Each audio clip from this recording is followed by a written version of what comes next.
Bonjour et bienvenue sur cette vidéo de cours sur les puissances. La fois précédente, nous avions expliqué comment utiliser les trois formules pour calculer des puissances. Donc la formule sur la multiplication, sur la division et sur les puissances de puissance.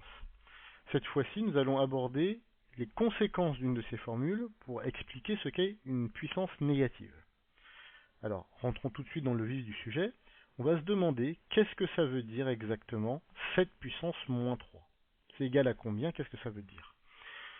Pour comprendre ça, il faut s'intéresser à la deuxième formule. Dans quel cas est-ce qu'on peut se retrouver avec une puissance négative? Eh bien, dans la deuxième formule, on se rappelle qu'on utilise une soustraction pour calculer la nouvelle puissance. Donc si nous avions par exemple 7 puissance 0 divisé par 7 puissance 3, en appliquant notre deuxième formule que nous avions vue la fois d'avant, on va faire 7 puissance 0 moins 3, ce qui va faire 7 puissance moins 3. Donc 7 puissance moins 3, c'est le résultat de cette opération-là, de la division entre 7 puissance 0 et 7 puissance 3. Alors on se rappelle, 7 puissance 0, on l'avait vu, dans n'importe quel nombre, mis à la puissance 0, ça donne 1. Donc 7 puissance 0 sur 7 puissance 3, ça fait 1 sur 7 puissance 3. Et 7 puissance 3, on sait bien que ça fait 7 fois 7 fois 7. Voilà. Donc ça veut dire que 7 puissance moins 3, c'est égal à 1 sur 7 puissance 3. Alors, deux choses à comprendre là-dessus. Premièrement, et la chose la plus importante, ça veut dire que quand on a un moins dans la puissance, ça ne veut pas dire que c'est un nombre négatif. À la place, cela veut dire que c'est l'inverse de 7 puissance 3, l'inverse au sens fractionnaire, c'est 1 sur le nombre de départ, donc 1 sur 7 puissance 3.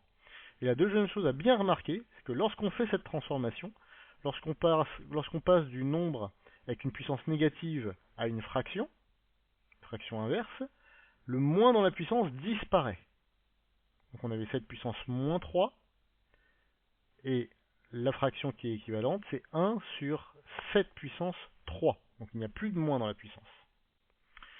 Donc on peut prendre un autre exemple, si on a 8 puissance moins 5, du coup ça va nous donner 1 sur 8 puissance 5. Voilà. Bien se rappeler de cette chose-là, le moins dans la puissance ne veut pas dire que le nombre est négatif. Au contraire, 1 sur 8 puissance 5 c'est positif. La positivité ou la négativité du nombre dépend uniquement du signe qu'il y a devant le nombre lui-même et pas dans la puissance. Et dernier cas de figure à voir, lorsque nous avons une fraction, donc par exemple 3 quarts avec une puissance négative, comme je l'ai dit, on utilise l'inverse, mais l'inverse d'une fraction cette fois-ci, c'est juste échanger le numérateur et le dénominateur. Donc 3 quarts puissance moins 2, ça va donner 4 tiers, on échange le numérateur et le dénominateur, à la puissance 2, on enlève le moins dans la puissance lorsqu'on prend l'inverse, et voilà. Donc voilà pour l'explication de ce que c'est qu'une puissance négative. Je vous donne dans la description, comme d'habitude, le cours complet et des exercices pour vous entraîner sur les puissances négatives. Je vous souhaite bon travail. N'hésitez pas à faire tous les exercices. Je vous donnerai la correction prochainement.